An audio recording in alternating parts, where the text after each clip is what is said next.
로마서 6장에서는 5장에서와 마찬가지로 그리스도 안에서 누리는 새 생명에 관해서 말하고 있습니다. 우리가 믿음으로 의롭게 받았음을 배웠습니다. 그렇기 때문에 죄가 더한 곳에 하나님의 은혜가 넘치게 된다고 합니다. 이 말씀은 우리가 더 많은 죄를 지어도 되는 이유를 제공하는 것이 아닙니다. 하지만 우리는 하나님을 믿고 복음 안에서 살아가면서 여전히 죄를 지을 때가 많이 있습니다. 그런 우리가 어떻게 거룩함에 이르는 열매를 맺을 수 있는지 고민할 때가 많이 있습니다. 오늘 그 실제적인 방법에 대해서 배우고자 합니다. 4절에서 그러므로 우리가 그의 죽으심과 합하여 세례를 받음으로 그와 함께 장사되었다고 합니다. 세례를 통해서 지금껏 죄에 빠져 살아가던 우리가 예수님과 함께 죽게 된 것입니다. 장사된 것입니다. 우리는 죄에 대해서 이미 죽었습니다. 더 이상 죄 가운데 설 수가 없습니다. 세례를 통해서 우리는 삼위 하나님과 연합하게 되었습니다. 그렇기 때문에 그리스도께서 죽었다가 다시 새 생명을 얻은 것처럼 우리는 죄에 대해서는 죽었지만 새 생명을 얻고 그 가운데서 살아가는 것입니다. 우리가 하나님께 받는 복은 다양하지만 그 중에 가장 중요한 것은 죄사함입니다.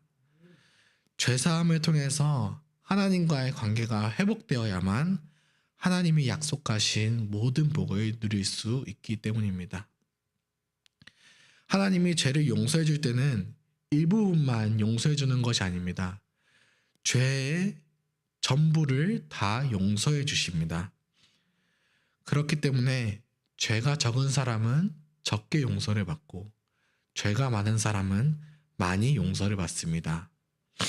이처럼 하나님의 용서 방법은 모든 죄를 사하여 주는 것입니다.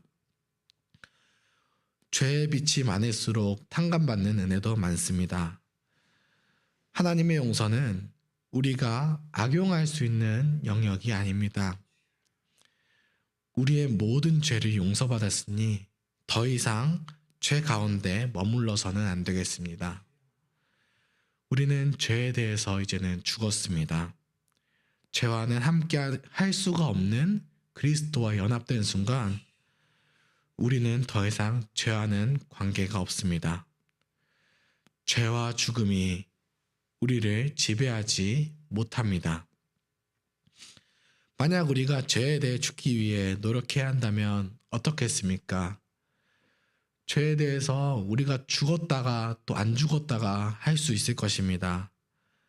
의지를 들여 죄를 덜 지을 때도 있겠지만 얼마든지 다시 죄를 짓게 되는 것이 우리의 모습일 것입니다. 하지만 우리가 죄에 대해서 죽었다는 사실은 예수 그리스도를 믿을 때 우리에게 일어나는 법적, 신분적, 영역적 상태에 관한 것입니다. 죄에서 해방되는 것은 우리의 노력으로 되는 것이 아닙니다. 우리가 그리스도를 믿을 때 삼위 하나님의 사역으로 말미암아 그분과 연합하는 것입니다. 우리의 연합은 우리의 노력이 아니라 성령님의 의한 연합입니다. 10절 11절에서 그의 죽으심은 죄에 대하여 단번에 죽으시며 그가 살아계심은 하나님께 대하여 살아계심이니 이와 같이 너희도 너희 자신을 죄에 대하여 죽은 자요 그리스도 예수 안에서 하나님께 대하여는 살아있는 자로 여길지어다 라고 합니다. 우리가 죄에 대하여 죽고 하나님께 대하여 산 자가 된다는 것은 2000년 전 그리스도께서 죽으셨고 또 다시 살아나셨고 지금까지 살아계신다는 그 객관적인 사실에 기초해서 우리에게 적용된다는 사실입니다. 우리가 때로 죄의 유혹을 받고 넘어지기도 합니다. 하지만 이것은 육신의 연약함이 남아있기 때문입니다.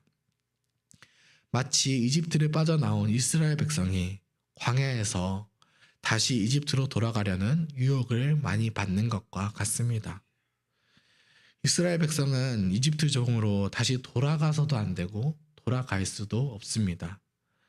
이집트와의 관계는 아예 끝이 난 것입니다. 이제는 의로우신 하나님의 종으로 살아가는 것입니다. 12절의 말씀처럼 죄가 우리의 죽을 몸을 지배하지 못하게 합시다. 죄에 대해 신경 쓰지 않고 우리 마음대로 살면 자유롭겠습니까? 그렇지 않습니다. 불의는 더 큰 불의를 낳고 또 부정은 더 큰 부정을 가져옵니다.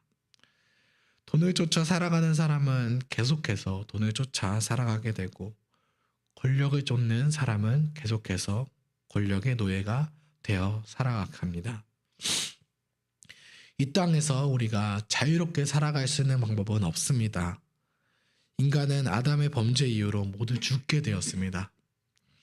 의롭다함을 받은 사람이라도 육신의 죽음을 피할 수는 없습니다. 죄의 종노릇 하는 사람은 자신의 노후까지는 어떻게든 준비할 수 있을 것입니다. 하지만 결국 죽음 앞에 죽음의 종으로 멸망에 이르게 될 것입니다.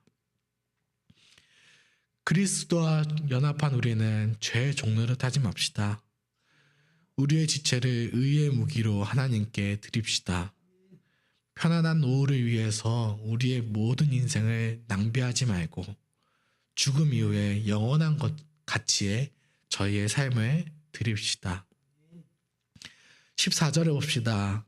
죄가 우리를 주장하지 못하리니 이는 너희가 법 아래에 있지 아니하고 은혜 아래에 있음이라고 합니다. 우리는 더 이상 율법 아래에 있지 않습니다. 하나님이 벌하실까봐 그것이 두려워서 억지로 말씀을 지키는 것이 아닙니다. 우리가 율법 아래에 있다면 아무리 노력해도 죄인의 신분에서 벗어날 수가 없습니다. 우리는 그리스도를 주인으로 모셨기 때문에 주인의 은혜 아래서 생명을 얻게 되었습니다. 하나님의 은혜를 깨달은 사람은 방종하지 않습니다. 율법을 지키지 않는 것이 아니라 율법보다 더 큰 것도 율법보다 더한 것도 합니다. 옛날에 우리보다 먼저 하나님을 믿었던 그 어르신들을 생각해보면 그렇습니다. 그분들이 우리보다 지식은 적었을지 몰라도 주일 전날에는 주일을 준비하기 위해서 일찍 잠들고 헌금할 돈은 미리 빼놓고 다림질을 해서 헌금했다고 합니다. 하나님께 예배드리러 갈 때 가장 귀한 옷을 입고 나가는 정신이 바로 은혜 안에 있는 사람의 반응입니다. 지금도 우리가 똑같이 적용할 필요는 없습니다. 하지만 하나님과 연합하여 살아갈 때 우리의 모든 가치 있는 것, 아니 우리 삶 전체를 하나님께 드리고 살아갑시다. 우리의 지체를 불의의 무기로 내주지 말고 우리 자신을 하나님께 드려 의의 도구가 되어 살아갑시다. 우리의 인생에서 하나님을 가장 가치 있게 여긴다면 우리에게 주어진 모든 것을 하나님께 드릴 수 있습니다. 우리의 재정, 우리의 시간, 우리의 육체, 우리의 모든 삶까지도 전혀 아끼지 않고 하나님께 드릴 수가 있습니다. 은혜 안에 있는 여러분, 그런즉 어찌하겠습니까? 죄의 종으로 살아가시겠습니까? 조금 더 가진 것을 자랑하고 또 조금 더 없는 것으로 주눅들어 살아가시겠습니까? 술이든 음란이든 무엇이든 중독되어 병든 인생을 살아가시겠습니까? 전에 우리도 죄의 종이었습니다. 의로운 일을 행할 능력이 없었습니다. 그런데 진리의 말씀에 순종했습니다. 사랑의 복음에 동참했습니다. 그러니까 죄에서 해방되어 의의 종이 되었습니다. 이미 우리는 의의 종이 된 것입니다. 이미 승리하신 예수님의 종이 되었습니다. 우리의 전투는 승리하게 될지 패배하게 될지 모르는 그런 불확실한 전투가 아닙니다. 확실한 그리스도의 승리에 동참하는 것입니다.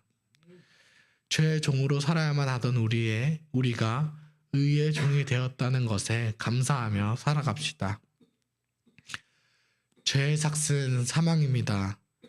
죄로부터 해방된 우리는 하나님께 종이 되어 거룩함에 이르는 열매를 맺었으니 그 마지막은 영생입니다. 병들고 악한 세상을 따르지 맙시다. 예수님을 왕으로 모시고 살아갑시다. 함께 기도하겠습니다. 하늘에 계신 우리 아버지, 오늘 하루도 진리의 말씀을 허락하시니 감사합니다. 전에 죄의 종으로 살았던 저에게 세례를 허락하시고 죄에 대하여는 죽고 의의 종으로 살아가게 하시니 감사합니다. 비록 저의 연약함으로 인해 실수할 때도 있고 죄를 지을 때도 있지만 우리의 구원을 이루어 가시는 분이 하나님이시라서 참 다행입니다. 율법주의에 빠져서 하나님의 말씀을 잘 들으면 복을 받고 말씀을 지키지 못하면 벌을 받는 것이 아닙니다. 하지만 저희는 하나님의 은혜 아래 있기 때문에 다시금 회개하고 순종의 자리로 나아가려고 합니다. 더 이상 죄가 저희를 지배하지 못하도록 지켜주시옵소서. 흔들릴지언정 넘어지지 않게 하시고 넘어지더라도 다시 일어나 쓰러지지 않게 하여 주시옵소서. 주께서 신실하게 인도하신다는 것을 믿고 오늘도 믿음의 발걸음을 뗄 수 있게 하여 주시옵소서. 가정을 돌보고 자녀를 양육할 때에도 하나님의 언약을 기억할 수 있는 은혜를 더하여 주시옵소서. 말씀을 전하시는 유해신 목사님과 안영중 목사님, 정재영 강수사님께서 영육간에 강건하게 하시고 그 가정에도 복을 내려주셔서 그리스도의 은혜가 넘치는 가정이 되게 하여 주시옵소서. 교회에 세워주신 장로님과 집사님들 그 가정 가운데서 복음의 감동이 되살아나서 사랑이 넘치는 가정이 되게 하시고 그 사랑이 교회를 섬기는 중에도 풍성하게 드러나게 하여 주시옵소서.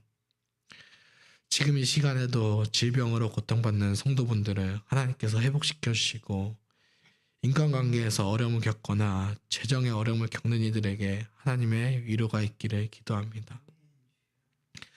주님, 말할 수 없는 고통과 아픔으로 힘들어하는 성도들이 있습니다. 하나님께서 그들을 외롭게 내버려 두지 마시고 하나님과 기도의 시간에 그 마음 깊이 이해해 주시고 안아주시옵소서. 구제불능의 저희를 전능하신 능력으로 구원에 이르게 하시는 하나님께 감사드립니다. 예수님의 이름으로 기도드립니다. 아멘. 은혜로운 기도 시간이 되시기를 바랍니다.